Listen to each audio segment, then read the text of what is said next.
All right, well, this is a slightly more joyous video than I was planning on filming at the end of the Pittsburgh Steelers versus Tampa Bay Buccaneers game. I was planning for potentially having to film another all-negative video about a potential blowout, especially after what happened last week in a 38-3 loss to the Buffalo Bills. Not at all what happened this week. Pittsburgh at home, 20-18 win over Tom Brady and the Tampa Bay Buccaneers. The Steelers have historically struggled to beat Tom Brady during his career, primarily when he was with New England.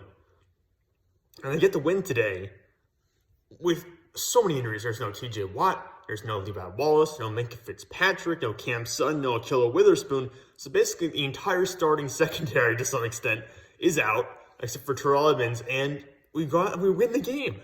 And the defense played phenomenal. And I'll have some comments on the offense as well. Obviously, it's not as good as the defense was, but it was still a good unit. It got the job done. I mean, if we just scored 20 points consistently during the peak of our defense, 2 years ago, during the Mason Rudolph year where he's filling for injured Ben Roethlisberger, we just had scored 20 points per game, every game. I think we would have picked up a couple more wins.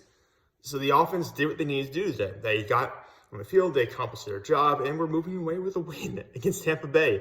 I was not expecting this at all. I'm not going to lie. I think I actually bet on Tampa Bay with the 9.5 spread. So I was really expecting it to be a blowout. Pittsburgh comes out and has a good game, though. Defensively, I mean, there's so many different players I want to shout out in this game.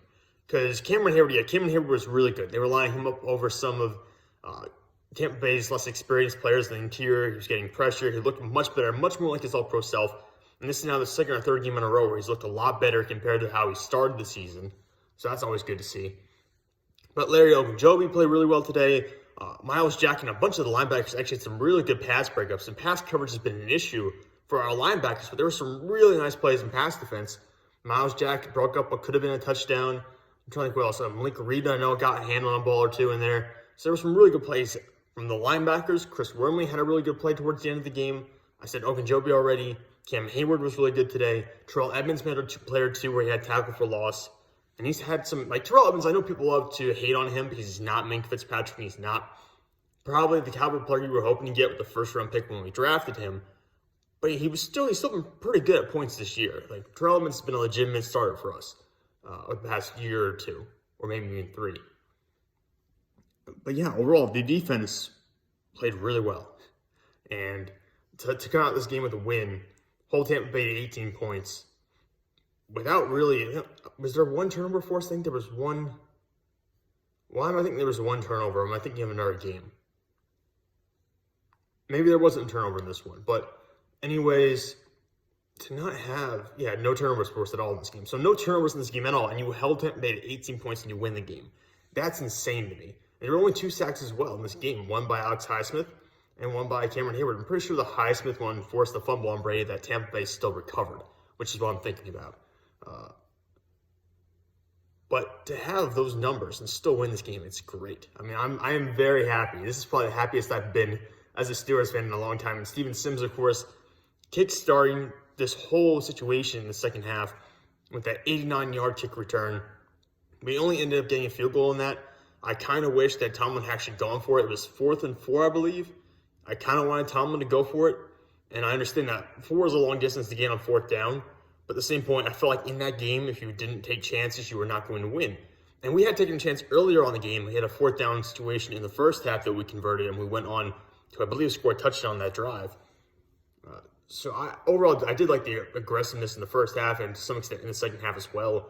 Even towards the end of the game, calling plays where you're still throwing the ball a little bit downfield. Huge shout out to Chase Claypool, by the way. I have probably been the lowest on Chase Claypool of anyone I know. I was at the point where I'm talking about potentially like trading him sometime this season, moving on from him in the offseason.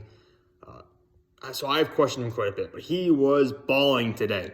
7 receptions on 7 targets, 96 yards, a touchdown, and of course that crucial first down grab along the sideline late in the game. So Chase Claypool, hats off to him. He was our best receiver out there today.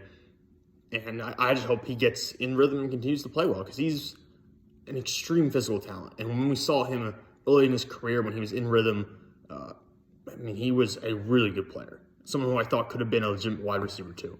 And today he, like I said, our best, most productive receiver by far. Almost doubling the guy in second place in terms of receiving yards for us.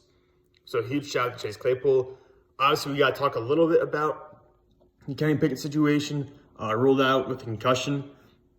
With the way the concussion protocol works now, I'm not entirely sure if we'll get him back for next week or not. Every concussion is different. So we don't know exactly what the situation is going to be like with him going to next week against Miami.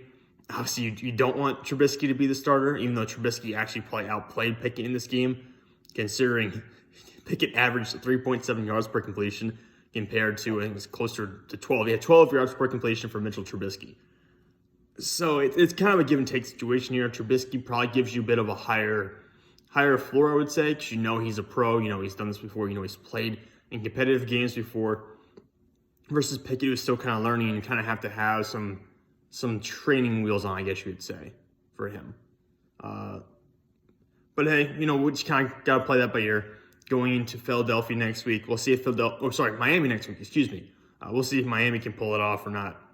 Well, they lost it, actually. I don't know. I'm getting confused in the Eagles and Dolphins. I keep thinking about those two games. The Eagles played tonight against Dallas. Miami lost today with Skylar Thompson starting at quarterback and then Teddy Bridgewater coming in. Tua has cleared concussion protocol, so he should be back for this game next week. That's the night game on the 23rd. That's at Miami. So we'll be facing Tua Tagovailoa and the Miami Dolphins in their home stadium in Hard Rock on the 23rd. And hopefully I have Kenny Pickett, because I do want to see Kenny Pickett play against these good teams. I think there is some value to playing the rookie against good opponents like this. But we've only seen him play for one game and maybe a quarter, 1 game and a half essentially, against tough competition at this point. Last week against Buffalo and this week against Tampa Bay. But it's whatever it is. You have to do whatever you need to protect Kenny Pickett at this point, because really this year, even with this win, we're still 2-4. This season is likely over.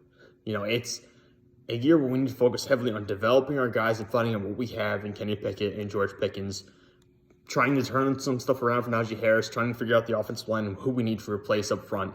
This is a year of just figuring things out, especially right now when we don't have Fitzpatrick or T.J. Watt available yet.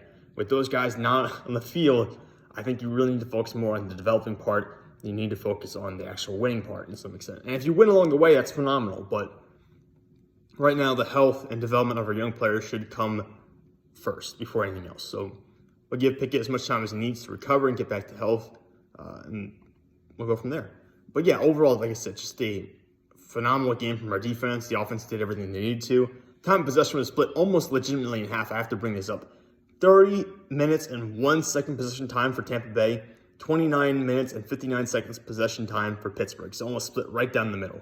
But yeah, overall, not much to say. I'm just very happy. I finally get to celebrate a victory Monday tomorrow. And go Steelers.